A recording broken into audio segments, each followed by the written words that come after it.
Welcome to The Explainer. Today, we're having a casual chat about the philosopher Arthur Schopenhauer and, well, his incredibly dark view of human nature. We're going to break this whole thing down into 5 key ideas. You know, if you've looked at the news lately and just wondered why the world feels completely upside down, Schopenhauer's wildly pessimistic theories might actually give you the answer. So, here is our quick roadmap for today. We've got 5 key ideas to hit. Force rules over justice, everyone has a dark side, society is a masquerade, the wild animal inside us, and finally, suffering as eternal justice. All right, let's just jump right in. Okay, idea number 1. Force rules over justice. We all really like to think that fairness just naturally wins out, right? But Schopenhauer's way more cynical than that. He argued that justice is basically totally powerless on its own. I mean, sure, a constitution filled with high-minded ideals sounds fantastic on paper, but for actual, real-life humans, it just doesn't work. He thought we are fundamentally driven by our own egos, meaning the only thing we actually respect at the end of the day is physical force. So statecraft is essentially just the art of using that force to make justice happen.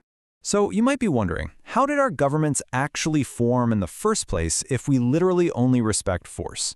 Well, he tracks how states evolved in steps, starting with victorious warlords who just grabbed armies for themselves. He literally described these early rulers as viewing the general public like a herd of sheep, kept safe only to provide wool, milk, and meat.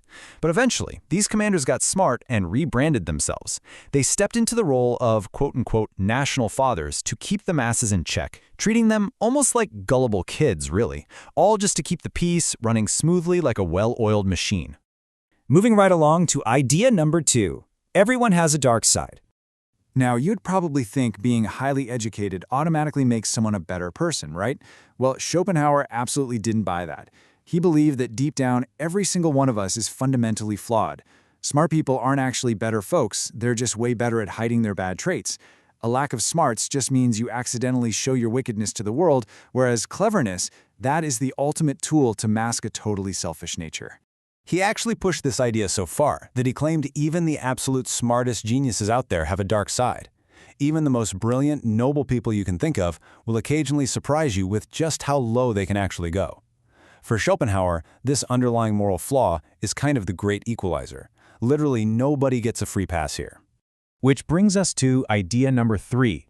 Society is a masquerade. So, if everyone is secretly selfish and flawed, how on earth do we all function together without descending into total chaos? Well, for him, it's simple. Society is just one giant masquerade. People constantly hide their self-interest behind things like the public good, patriotism, or religion. Doctors, lawyers, philosophers, priests, he honestly saw them all as just wearing masks to cover up being money grubbers. But he made this hilarious exception for tradesmen. He thought tradesmen are the only honest folks out there because they don't even bother hiding their motives. They show up, they do a job for a wage, and there's no fake virtue required. And ironically, because they're actually honest, society ranks them lower. Go figure.